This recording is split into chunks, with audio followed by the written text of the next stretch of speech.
calmer, hein, mais la toxine... I kissed her and she kissed me. Like the fella once said, ain't that a kick in the head? Ah, c'est génial. Et Richard, il était prêt à démarrer. Hein. Donc voilà un petit jingle pour vous accueillir. Il va se calmer, le Richard. Hein. Bah, il est content d'être là. Voilà, c'est exactement ça. Toxine botulique qui peut servir non pas dans le domaine de la chirurgie esthétique aujourd'hui, mais pour soigner une pathologie. Mais alors laquelle? C'est la migraine. La migraine, ça concerne des millions de Français, absolument. Pour moi, ça ne sert pas du tout à ça. Oui, mais vous allez voir comment ça marche et pourquoi ça marche. De plus en plus de médecins, et notamment des neurologues, des gens qui travaillent dans les centres de la douleur, s'intéressent à cette molécule. Tout simplement parce qu'on le sait, la toxine botulique va agir sur l'influx nerveux et va agir sur le muscle et va bloquer d'une certaine façon le muscle. Donc ça agit sur les rides. Mais au niveau de la migraine, on le sait, il y a certaines contractions musculaires qu'on a lorsqu'on a des crises de migraine, au niveau des trapèzes, au niveau du visage, au niveau du front, des sourcils. Et en agissant, en injectant de la toxine botulique, on va bloquer ça et on va diminuer, écoutez-moi bien, on va diminuer de plus de 50% les douleurs majorées à cause de ces contractions musculaires. La migraine en elle-même, au centre du cerveau, elle est là, mais c'est les conséquences qui majorent cette douleur insupportable. Et parfois, certains médicaments ne suffisent pas. Et bien, grâce à ce concept de toxine botulique, on arrive à soulager des gens. Je vous propose tout de suite d'écouter justement une jeune femme qui a essayé de nombreux traitements jusqu'au jour où on lui a proposé cette toxine botulique pour...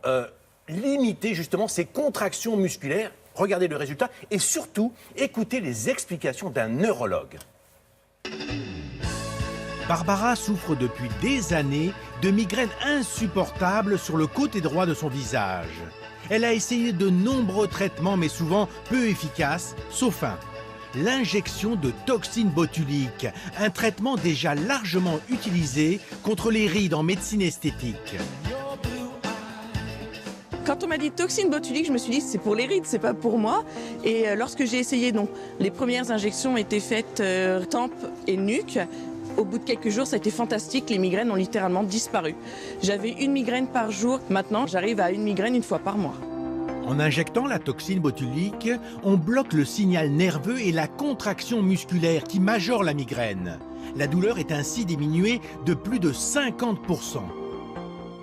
Il faut savoir que à force de répéter des migraines, et ça c'est bien établi, on finit par se contracturer un certain nombre de muscles. Le muscle comme ça, là, qui fait froncer les sourcils, les trapèzes, d'autres muscles de la nuque. Et ça a deux conséquences. La première chose, c'est que ça donne déjà des douleurs surajoutées par rapport à la migraine. Deuxièmement, ça va avoir un effet indirect sur les migraines. Et on va avoir un espèce de cercle vicieux. De plus en plus de migraines, de plus en plus de contractures, de plus en plus de migraines. Et la toxine botulique, elle agit au niveau de ces contractures musculaires. Après la théorie, la pratique. Barbara va subir sa 4e séance d'injection de toxine botulique anti-migraine. C'est d'une migraine par jour à une migraine par mois. C'est ça, c'est juste énorme. Cette patiente, je vais injecter 5 endroits.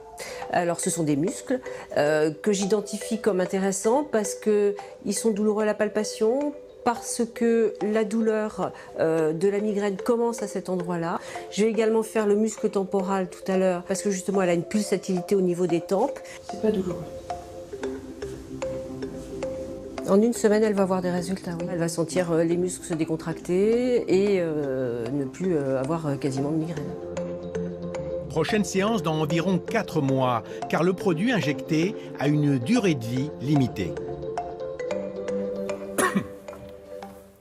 Alors, est-ce que ce traitement concerne tous les migraineux, Richard? Alors, il faut savoir qu'il y a un arsenal thérapeutique avant de passer, le cas échéant, à la toxine botulique, où on arrive à contrôler cette migraine. Mais lorsque, dans environ 65% des cas, ça ne marche pas, les gens sont dits résistants au traitement et qu'on n'a pas de solution, eh bien voilà, ça c'est une solution supplémentaire. Et ça, vraiment, ça peut se développer. Il y a pas mal de centres maintenant qui vont se développer à Paris, à Limoges. Les centres de la douleur s'y intéressent. intéresse. Et pour la petite histoire, Thierry, c'est à l'occasion de l'utilisation pour la médecine esthétique chez des patientes qui étaient migraineuses. On a non seulement traité les rides de ces patientes, mais plus tard, on s'est aperçu qu'elle n'avait plus de migraine. Donc c'est pour vous dire que c'est par hasard qu'on a découvert cette nouvelle application de la toxine botulique, qui est aujourd'hui quelque chose qui intéresse beaucoup de pathologies. Et c'est ça qui est intéressant. C'est par hasard qu'on a découvert ça. Ça marche. Merci Richard, c'était super comme d'habitude.